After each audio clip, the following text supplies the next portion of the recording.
ইয়া আইয়ুহাল্লাযীনা আমানু, হে ঈমানদারগণ, তুবু ইলাল্লাহি তাওবাতুন নাসুহা, তোমরা আল্লাহর কাছে তওবা করো। তাওবাতুন নাসুহা, সত্যিকার অর্থে খালেস দিলে তোমরা আল্লাহর কাছে তওবা করো। কষ্ট পরিশ্রম তার মাধ্যমে পেয়েছি দ্বীনুল ইসলাম। তিনার ওপর দুরূদ সালাম বর্ষিত হতে থাকুক। আমরা বলছি আল্লাহুম্মা সাল্লি আলাইহি আল্লাহুম্মা বারিক আলাইহি। সম্মানিত উপস্থিতি, আমাদেরকে নিজের জীবন গঠন করতে গেলে, নিজের জীবনে সফলতা আনতে গেলে, নিজের জীবনের যেই ভুলগুলো আছে এই ভুলগুলো আমাদেরকে সংশোধন করতে হবে। যখন আমরা আমাদের ভুলগুলোকে সংশোধন করব, এই ভুল সংশোধন করার মাধ্যমেই আমাদের জীবনে নেমে আসবে সফলতা। মানুষের জীবনে ভুল আছে। মানুষ দুনিয়াবি কাজ করতে গেলে যেমন ভুলের সম্মুখীন হয়, ইসলাম মানার ক্ষেত্রেও মানুষের অনেক ভুল আছে। এই ভুলগুলোকে মানুষ যখনই সংশোধন করে নিবে, ইসলাহ করে নিবে, তখনই মানুষের জীবনে সফলতা নেমে আসবে। রাসূল সাল্লাল্লাহু আলাইহি ওয়াসাল্লাম বলছেন, আত-তাইবু মিনাজ যামবি কামান লা যামবা লাহু, যে ব্যক্তি পাপ থেকে তওবা করে সে এমন হয়ে যায় যে তার কোনো পাপই হয়নি। সুবহানাল্লাহি ওয়া বিহামদি। যে ব্যক্তি পাপ থেকে তওবা করলো, আল্লাহর দিকে ফিরে আসলো, নিজেকে সংশোধন করলো, নিজের জীবনের ভুলগুলোকে শুধরিয়ে নিল, নিজের জীবনকে ইসলাহ করলো, এই ইসলাহ করার মাধ্যমে আল্লাহ সুবহানাহু ওয়া তাআলা তার জীবনের পাপগুলোকে ক্ষমা করে দেন। সুবহানাল্লাহি ওয়া বিহামদি। এই জন্য আমাদের নিজের জীবনকে সংশোধন করতে হবে, নিজের জীবনে তওবা নিয়ে আসতে হবে, নিজেকে ক্ষমা চাইতে হবে, আল্লাহর দরবারে ক্ষমা চাইতে হবে নিজের জন্য। মানুষের জীবনে পাপ হয়ে গেছে, মানুষের জীবনে পাপ আছে, কারণ রাসূল সাল্লাল্লাহু আলাইহি ওয়াসাল্লাম বলছেন, কুল্লু আমাল ইবনে আদামা, কুল্লু বানি আদামা খাত্তায়ুন ওয়া খায়রাল খাত্তাইনা আত-তাওয়াবুন। পৃথিবীতে যত আদম সন্তান রয়েছে, প্রত্যেকটা আদম সন্তানই হচ্ছে ভুলকারী, আর তারাই সব থেকে উত্তম ভুলকারী যারা ভুল করার পরে আল্লাহ সুবহানাহু ওয়া তাআলার কাছে ক্ষমা চেয়ে নেয়। সুবহানাল্লাহ। তাহলে পৃথিবীতে যত আদম সন্তান রয়েছে, আদম আলাইহিস সালাম থেকে শুরু করে আজ পর্যন্ত যত মানুষ এসেছে বা আসছে বা আসবে, রাসূল সাল্লাল্লাহু আলাইহি ওয়াসাল্লাম বলছেন যে প্রত্যেকটা আদম সন্তানই ভুলকারী, প্রত্যেকটা আদম সন্তানের মধ্যেই ভুল আছে। মানুষ বলতেই ভুল, তার জীবনে ভুল আছে। আর সব থেকে ভুলকে যারা সংশোধন করে নেয়, ওই ব্যক্তি হচ্ছে পৃথিবীর সব থেকে উত্তম ব্যক্তি। সুবহানাল্লাহি ওয়া বিহামদি। তাহলে নিজের জীবনের ভুলগুলোকে সংশোধন করার মাধ্যমে, নিজের জীবনকে ইসলাহ করার মাধ্যমে, নিজেদের জীবনে সংশোধন নিয়ে আসার মাধ্যমে মানুষের সফলতা রয়েছে। এক হচ্ছে আপনি যদি ভুল থেকে ফিরে আসেন, আল্লাহর কাছে ক্ষমা চান, আল্লাহ পাপগুলো ক্ষমা করে দিবে। দ্বিতীয়ত রাসূল বলছেন প্রত্যেকটা আদম সন্তানই ভুলকারী, কিন্তু তারাই সব থেকে উত্তম ভুলকারী হয়ে যাবে যারা ভুল করার পরে আল্লাহর কাছে ক্ষমা চেয়ে নেয়। তাহলে ভুল করার পরে যারা ক্ষমা চায় তারাই সফল কাম। ভুল করার পরে আল্লাহ সুবহানাহু ওয়া তাআলার কাছে ক্ষমা চাইতে হবে, এটাও একটা বড় কবিরা গুনাহ যে আমি অনেক বড় পাপ করেছি, আল্লাহ কি আমাকে ক্ষমা করবে? আমার নিজের জীবনকে সংশোধন করতে পারবো? আমার নিজের জীবনের ইসলাহ কিভাবে নিয়ে আসবো? আরে অনেক পাপ করে ফেলেছি, আমার নিজের জীবনের সংশোধন কিভাবে নিয়ে আসবো? এই নিয়ে হায় হুতাশ শুরু করে দেয়, আল্লাহর রহমত থেকে নৈরাশ হয়ে যায়। আল্লাহ বলছেন, লা তাকনাতু মির রাহমাতিল্লাহ। আরে বান্দারা, আমার রহমত থেকে নিরাশ হয় না। যদি 100টা খুন করার পরেও বনি ইসরাইলের একজন বান্দাকে আল্লাহ তাআলা ক্ষমা করে দিতে পারে, আল্লাহ তাআলা তোমার মতো পাপীকেও আল্লাহ ক্ষমা করে জান্নাত প্রদান করতে পারে। সুবহানাল্লাহি ওয়া বিহামদি। এই জন্য আসুন নিজেদের জীবনে সংশোধন নিয়ে আসি। বলছিলাম, নিজের জীবনে যখন সংশোধন নিয়ে আসবে, নিজের জীবনে মানুষ যখন পরিবর্তন নিয়ে আসবে, নিজের জীবনকে মানুষ যখন পরিবর্তন করে ফেলবে, যখন আল্লাহর কাছে ছোট করে নিজের পাপগুলোকে তুলে ধরবে, যখন নিজের পাপের জন্য আল্লাহর কাছে ক্ষমা চাইবে, তওবা করে আল্লাহর দিকে ফিরে আসবে, আল্লাহ তাআলা তার পাপকে ক্ষমা করে দেবে। আর রাসূল বলছেন ওই তো হচ্ছে সব থেকে পৃথিবীর উত্তম মানুষ। এছাড়াও আছেন সূরা তাহরিমের 8 নম্বর আয়াতে আল্লাহ সুবহানাহু ওয়া তাআলা বলছেন, ইয়া আইয়ুহাল্লাযীনা আমানু, হে ঈমানদারগণ, তুবু ইলাল্লাহি তাওবাতুন নাসুহা, তোমরা আল্লাহর কাছে তওবা করো। তাওবাতুন নাসুহা, সত্যিকার অর্থে খালেস দিলে তোমরা আল্লাহর কাছে তওবা করো। ঈমানদারকে আল্লাহ বলছেন। আচ্ছা বলেন দেখি, ঈমানদারকে যদি আল্লাহ বলেন, হে বান্দা তুমি তওবা করো, তুমি ফিরে আসো, তার মানে ঈমানদারের কি পাপ হয় না? অবশ্যই হয়। মুমিনের কি পাপ হয় না? অবশ্যই হয়। শয়তানের চক্রান্তে পড়ে আপনার পাপ হবে। আপনার ঈমান অনেক মজবুত, আপনি পাপ করতে চাচ্ছেন না, কিন্তু শয়তান সর্বক্ষণে চাচ্ছে কিভাবে তাকে পাপের দিকে ফেলা যায়, কিভাবে তাকে জাহান্নামী করা যায়, কি করে তাকে আল্লাহ থেকে বিরত করা যায়। শয়তান তো সর্বক্ষণে লেগে আছে। আল্লাহ বলছেন, ঈমানদার তুমি তওবা করো, তুমি আল্লাহর দিকে ফিরে আসো, তুমি আল্লাহর কাছে ক্ষমা চাও, আর ক্ষমাটা হবে তাওবাতুন নাসুহা। আরে এমন ক্ষমা, যেই ক্ষমার জন্য আল্লাহ তোমাকে ক্ষমা করেই দিবে। সুবহানাল্লাহি ওয়া বিহামদি। এই জন্য খালিস দিলে, খালিস অন্তরে কোনো ব্যক্তি যদি আল্লাহর কাছে তওবা করে, আল্লাহর কাছ থেকে বান্দা যদি আল্লাহর কাছে ফিরে যেতে চায়, আল্লাহ তাআলা তাকে ক্ষমা করে দিবেন। পরের অংশে আল্লাহ তাআলা বলছেন, যা আসা রাব্বুকুম আইয়ুদখিলা জান্নাতিন তাজরি মিন তাহতিহাল আনহার। আল্লাহ সুবহানাহু ওয়া তাআলা আশা করা যায় যে তোমাদের পাপগুলোকে ক্ষমা করে দিবে।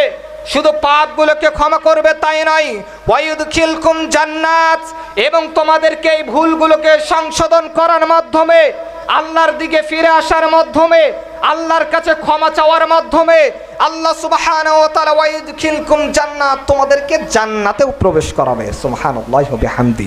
এমন জান্নাতে প্রবেশ করাবে, আল্লাহ তো জান্নাত দিবে, তবে এমন জান্নাতে প্রবেশ করাবে তাজরি মিন তাহতিহাল আনহার। আল্লাহ বলছেন, যেই জান্নাতের তলদেশ দিয়ে নহর প্রবাহিত হবে, যেই জান্নাতের তলদেশ দিয়ে নহর প্রবাহিত হবে, দুধের নহর, শরাবের নহর, মধুর নহর, পানির নহর, এমন নহর যেই জান্নাতের তলদেশ দিয়ে যাবে, এমন জান্নাত আল্লাহ সুবহানাহু ওয়া তাআলা ওই বান্দাকে দিয়ে দিবে, ওই ঈমানদারকে দিবে। যেই ঈমানদার খাঁটি দিলে আল্লাহর কাছে তওবা করে, আল্লাহর দিকে ফিরে যায়, নিজের পাপকে ক্ষমা করে নেয়, আল্লাহর কাছে ক্ষমা চেয়ে নিজের জীবনকে সংশোধন করে নেয়, নিজে তওবা করে, আল্লাহ সুবহানাহু ওয়া তাআলা এমন ব্যক্তিকেই জান্নাত প্রদান করতে চাচ্ছেন। সুবহানাল্লাহ। এটা কি মানুষের জীবনের সফলতা নয়? এটা কি ঈমানদারের সফলতা নয়? আমাদের টার্গেট তো হচ্ছে জান্নাত। আরে জান্নাতে কিভাবে যাওয়া যায় সেটাই তো আমাদেরকে করতে হবে। জান্নাতে কি কাজ করলে আমরা যেতে পারবো সেটাই তো আমাদেরকে করতে হবে। আল্লাহ বলছেন, তুমি তোমার ভুলগুলোকে সংশোধন করে দাও, আল্লাহর কাছে তওবা করো, খালেস দিলে এর মাধ্যমে আল্লাহ তোমার পাপগুলোকে ক্ষমা করে জান্নাত প্রদান করে দেবে। সুবহানাল্লাহি ওয়া বিহামদি। এরপরে আছেন আল্লাহ সুবহানাহু ওয়া তাআলা সূরা ফুরকান ৭০ নম্বর আয়াতে বলছেন, যে ব্যক্তি তওবা করলো, ঈমান আনলো, নিজের ভুলগুলোকে সংশোধন করে নিল, এরপরে সৎ আমল চালু করে দিল, এই নিজের ভুলকে সংশোধন করার মাধ্যমে, আল্লাহ তাআলার কাছে ক্ষমা চাওয়ার মাধ্যমে, আবার সৎ আমল চালু করে দেওয়ার মাধ্যমে, ফাউলাইকা ইউবাদদিলুল্লাহু সাইয়্যাতিহিম হাসানাহ, আল্লাহ সুবহানাহু ওয়া তাআলা ওই ব্যক্তির যত পাপ রয়েছে সমস্ত পাপগুলোকে নেকি দ্বারা পরিবর্তন করে দিবে। সুবহানাল্লাহি ওয়া বিহামদি। আরে আপনার যত পাপ হয়েছে অতীতে, সমস্ত পাপকে তো আল্লাহ নেকি দ্বারা পরিবর্তন করে দিতে চাচ্ছে। আপনার ক্ষমা চাওয়ার মাধ্যমে আল্লাহ সুবহানাহু ওয়া তাআলা সমস্ত পাপগুলোকে ক্ষমা করে দিতে চাচ্ছে। আপনার পরিবর্তনের মাধ্যমে আল্লাহ সুবহানাহু ওয়া তাআলা আপনার সমস্ত গুনাহকে মাফ করে দিতে চাচ্ছে। আপনার সংশোধনের মাধ্যমে যখনই বান্দা আল্লাহর দিকে ফিরে আসে, যখনই বান্দা আল্লাহর কাছে ক্ষমা চায়, যখনই নিজের সংশোধন নিয়ে আসে, নিজের জীবনকে ইসলাহ করে নেয়, তখনই আল্লাহ তাআলা মানুষের পাপগুলোকে ক্ষমা করে জান্নাত প্রদান করে দেয়। সুবহানাল্লাহি ওয়া বিহামদি।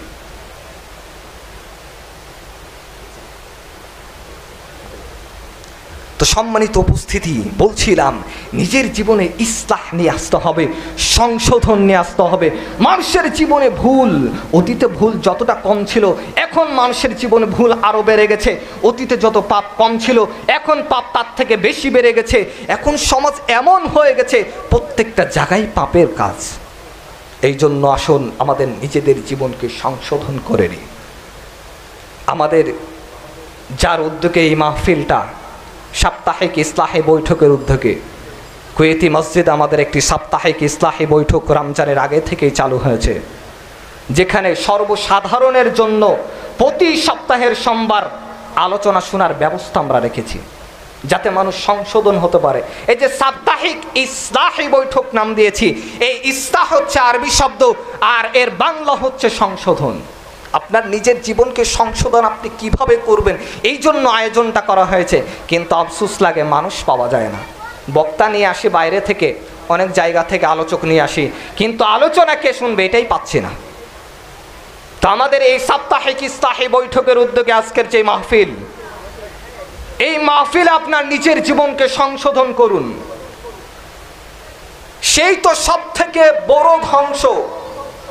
রাসূল তার জন্য ধ্বংস কামনা করেছে, যে রমজান মাস পেল অথচ নিজের জীবনের পাপগুলোকে মিটিয়ে নিতে পারল না, নিজের জীবনে ইসলাহ নিয়ে আসতে পারলো না, নিজের জীবনে সংশোধন নিয়ে আসতে পারলো না।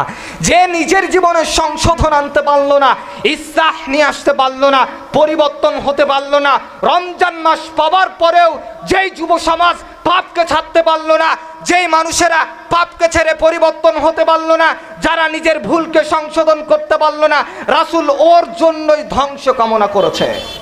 জিবরাইল আলাইহিস সালাম দোয়া করেছেন, যখন রাসূল সাল্লাল্লাহু আলাইহি ওয়াসাল্লাম মেম্বারে উঠেন তখন রাসূল সাল্লাল্লাহু আলাইহি ওয়াসাল্লাম 3 বার আমিন বলেছেন।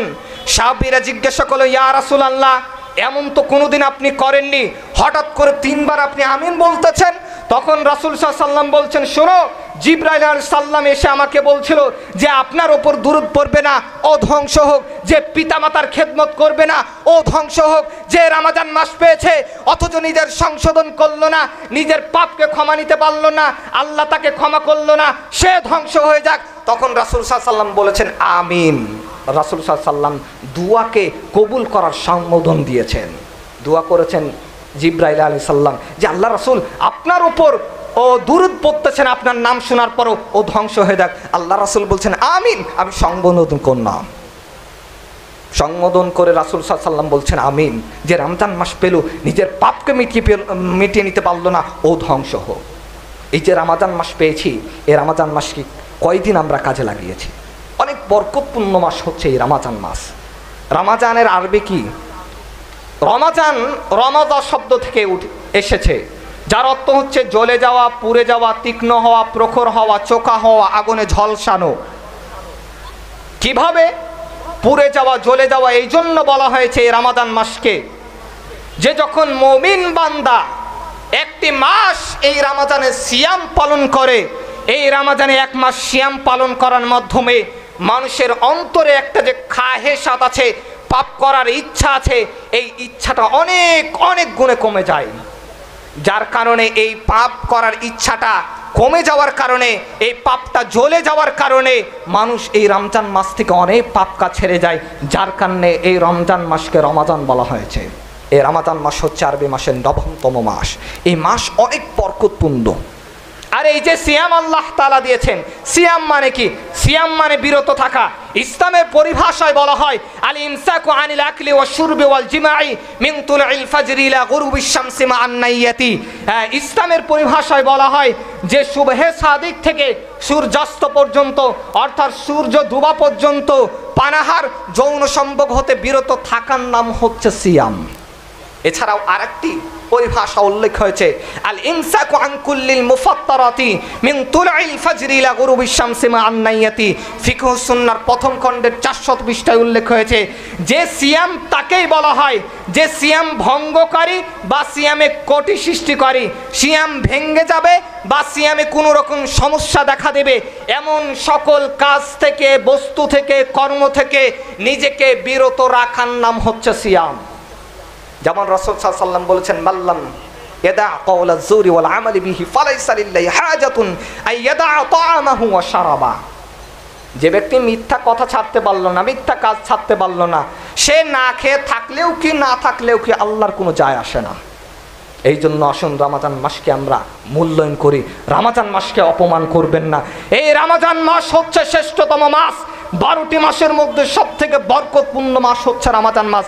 রাসূল সাল্লাল্লাহু আলাইহি ওয়াসাল্লাম বলেছেন ওয়ালিল্লাহি মুতাকাউ মিনান নার, আরে আল্লাহ তাআলা এই মাসে বহু জাহান্নামীকে জাহান্নাম থেকে মুক্তি দেন। আর দেন কখন? ওয়াযালিকা কুল্লালাইন, সেটা প্রত্যেক রাত্রে আল্লাহ তাআলা বহু জাহান্নামীকে জাহান্নাম থেকে মুক্তি প্রদান করেন। সুবহানাল্লাহি ওয়া বিহামদিহি।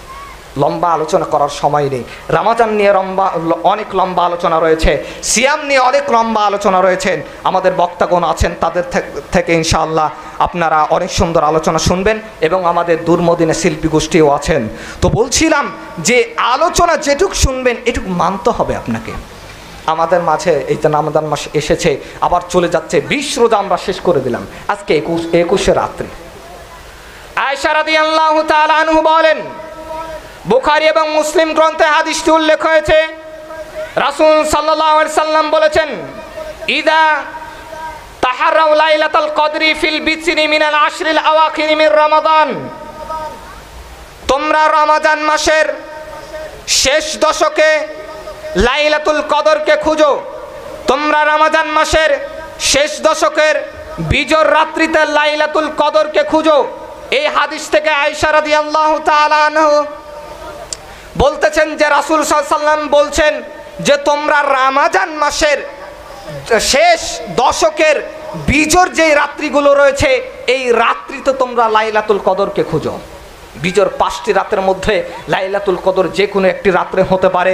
এই লাইলাতুল কদরকে তোমরা খুঁজবে রমাদান মাসের শেষ দশকের বিজর রাত্রিগুলোতে। রমাদান মাসের শেষ দশকের বিজর যে 5টি রাত রয়েছে তার সর্বপ্রথম রাত হচ্ছে 21 রাত্রি, যেটা আজকে চলতেছে। এই রাতকে মূল্যায়ন করুন, খুব বেশি ইবাদত করুন। এছাড়াও আয়েশা রাদিয়াল্লাহু তাআলা আনহা বলেন, ইদা দাখালাল আশরু শাদ্দা মিজারা ওয়া আহয়া লাইলাহু ওয়া আইকাদা আহলা, যখনই রমাদান মাস প্রবেশ করত, যখনই রমাদান মাস প্রবেশ করত রাসূল সাল্লাল্লাহু আলাইহি সাল্লাম নিজের কোমরকে বেঁধে ফেলতেন। অর্থাৎ রমাদান মাসের শেষ দশক আসলে রাসূল সাল্লাল্লাহু আলাইহি সাল্লাম নিজের কোমরকে বেঁধে ফেলে প্রস্তুত হয়ে যেতেন। ওয়াহিয়া লাইলাহু ওয়া আইকাদা আহলা, রাসূল সাল্লাল্লাহু আলাইহি সাল্লাম নিজে রাত্রি জাগরণ করতেন এবং তিনার পরিবারকেও এই রাত্রি জাগরণ করাতেন। সুবহানাল্লাহ। তাহলে বোঝা যাচ্ছে যে নিজে রাত্রি জাগরণ করব 21, 23, 25, 27, 29 রাত্রিগুলোতে, এই বেজর রাত্রিগুলোতে নিজে রাত্রি জাগরণ করব। আর রাসূল সাল্লাল্লাহু আলাইহি সাল্লাম বলছেন যে আমিও রাত্রি জাগরণ করি এবং আমার পরিবারকেও রাত্রি জাগরণ করাই। তাহলে আমরাও রাত্রি জাগরণ করব, পরিবারকেও রাত্রি জাগরণ করাবো। মহিলাদেরকে বাড়িতে রাত্রি জাগরণের ব্যবস্থা করব। মসজিদে তাদের জন্য তেমন ব্যবস্থা থাকলে মসজিদে তারা রাত্রি জাগরণ করতে পারে, কিন্তু তাদের জন্য বাড়িতেই বেশি ভালো, কারণ বাড়িতেই বেশি পর্দার মধ্যে থাকতে পারবে। এছাড়াও আয়েশা রাদিয়াল্লাহু তাআলা আনহা বলছেন, ইয়াজতাহিদু ফিল আশরিল আওয়াখিরি মা লা ইয়াজতাহিদু ফি গায়রি, যখনই রমাদান মাস রাসূল সাল্লাল্লাহু আলাইহি সাল্লাম রমাদান মাসের শেষ দশকে যত বেশি পরিশ্রম করতেন, যত বেশি ইবাদত করলেন, মা লা ইয়াজতাহিদু ফি গায়রি, অন্য কোন সময় রাসূল সাল্লাল্লাহু আলাইহি সাল্লাম এতটা ইবাদত করতেন না। রমাদান মাসে এসেছে, রমাদান মাসে পরিশ্রম করতেছেন, ইবাদত করতেছেন, কিন্তু রমাদান মাসের শেষ দশকে যতটা বেশি পরিশ্রম করেন, যত বেশি পরিশ্রম করেন রাসূল সাল্লাল্লাহু আলাইহি ওয়াসাল্লাম অন্য কোনো মাসে অন্য কোনো সময় এত বেশি তিনি পরিশ্রম করতেন না। এই যে লাইলাতুল কদর, এখানে লাইলাতুল কদর 2টি শব্দ, একটি হচ্ছে লাইলাতুন, একটি হচ্ছে কদর।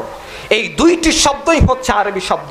লাইলাতুন মানে হচ্ছে রাত বা রজনী, আর কদর অর্থ মর্যাদা, সম্মান বা ভাগ্য। দুইটা যদি আমরা একত্রে করি তাহলে ভাগ্য রজনী বা সম্মানজনক রাত বা মর্যাদাপূর্ণ রজনী, এইভাবে বলা যায় যে এটা হচ্ছে ভাগ্য রজনী। তো সম্মানিত উপস্থিতি, এই রাতগুলোকে মূল্যায়ন অবশ্যই করতে হবে। আল্লাহ সুবহানাহু ওয়া তাআলা আমাদেরকে যেন সেই তাওফিক আমাদেরকে দান করেন। আমরা বলছি আল্লাহুম্মা আমিন। আমরা আসুন আলোচনাগুলো শুনি এবং আলোচনাগুলো খুব বেশি মানার চেষ্টা করি। সময় কম, আমাদের আলোচক আছেন এবং আমাদের শিল্পী গোষ্ঠীর আছেন, ইনশাআল্লাহ তারা ধারাবাহিকভাবে পরিবেশন করবেন। তো আল্লাহ সুবহানাহু ওয়া তাআলা আমাদেরকে যেন এই কথাগুলো মানার তৌফিক দান করেন। আমরা বলছি আল্লাহুম্মা আমিন। এবং এই রমাদান মাসে আমাদের পাপগুলোকে মিটিয়ে নিয়ে আল্লাহ সুবহানাহু ওয়া তাআলা আমাদেরকে যেন জীবনটাকে সুন্দরভাবে গড়ে তোলার তৌফিক দান করেন। আমরা বলছি আল্লাহুম্মা আমিন।